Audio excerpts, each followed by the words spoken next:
After Ida Hadzialich's parents fled war-torn Bosnia for Sweden in the early 1990s, they put their 5-year-old daughter in a school full of native Swedes and made sure she studied hard to get ahead. It worked. Today, Ms. Hadzialic, 27, is Sweden's Minister for Upper Secondary Education. Like her counterparts across Europe, she faces a new challenge, ensuring that a fresh wave of refugee children can integrate as successfully as she did. Even before this year's surge, Western Europe had lots of immigrant students. According to the Organisation for Economic Cooperation and Development, or OECD, the proportion of 15-year-old schoolchildren in Spain who are foreign-born rose from 3% to 8% from 2003 to 2012, though in Germany it fell by about the same amount. The new wave of migrants from Syria, Afghanistan, Iraq and elsewhere has redoubled the strains on school systems. In the countries accepting the most refugees, Sweden and Germany, lack of space is not a problem. Before the migrant surge, both countries faced declining numbers of pupils because of low birth rates. In Sweden, the number of children in 9th grade fell from 120,000 in 2005 to 96,000 in 2015. We have places for 100 more pupils, says Henrik Ljungqvist, the headmaster of Ronna School in Södertälje, a city near Stockholm. His school admits 2 to 4 new refugee pupils a week.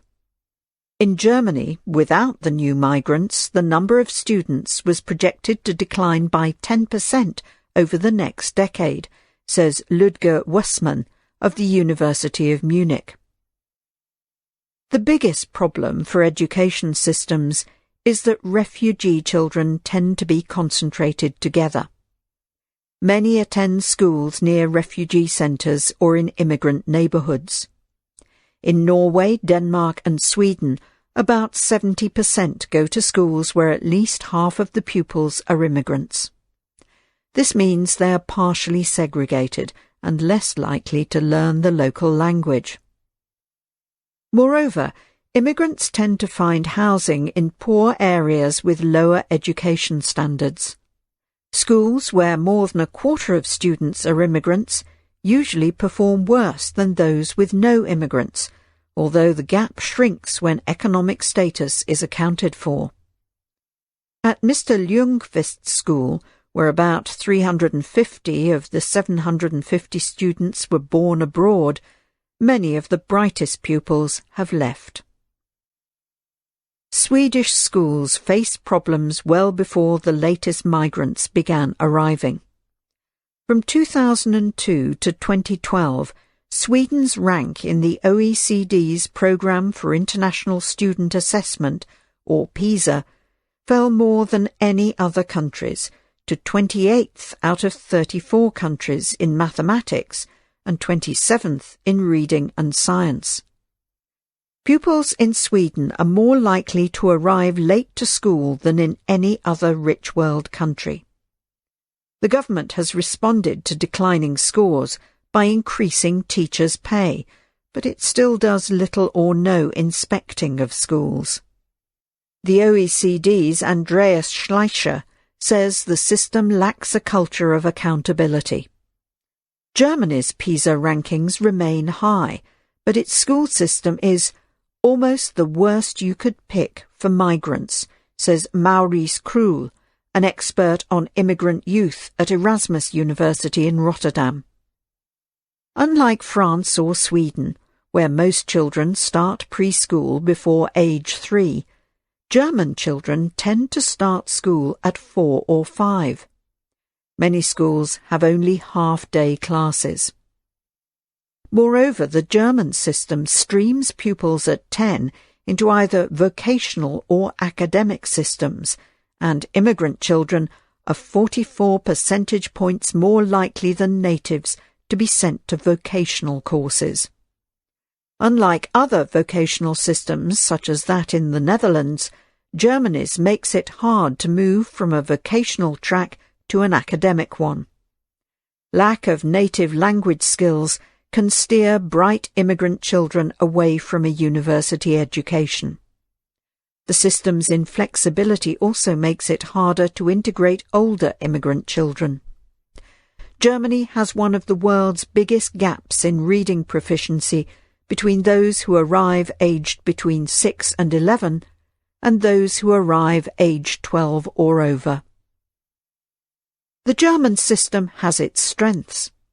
In less than a decade, Germany has improved the mathematics grades of second-generation migrant children by the equivalent of over a year of schooling. In some German states, school days are being extended, and the government has made a big investment in preschool education. In Sweden, meanwhile, older refugees are being trained as teaching assistants to speed integration. Ronna School and others scrapped separate introductory lessons for refugees after realizing they led to immigrants being segregated and bullied. But far more could be done. Pupils could be distributed throughout the school system more effectively. In Aarhus, a city in Denmark, the proportion of pupils from migrant backgrounds cannot exceed 20% in each school. A similar distribution in Germany and Sweden could help fight ghettoization. And refugee children should be getting more preschool.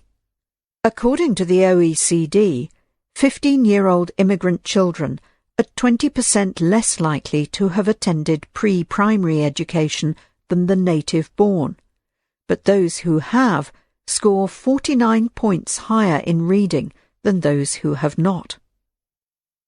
Most important, European governments need to treat refugee children as an opportunity rather than a problem.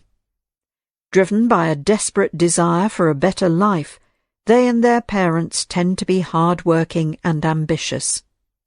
Europeans worried about migrants studying beside their children should take comfort. The most important predictor of pupils' school results is their parents' level of education, and about half of the refugees reaching Europe from Syria have university degrees, according to UNHCR, the UN Refugee Agency. Sometimes I joke that Syrian children may help reverse our decline in PISA results in maths, quips Ms. Hadzialic. If they're integrated properly, she may be right.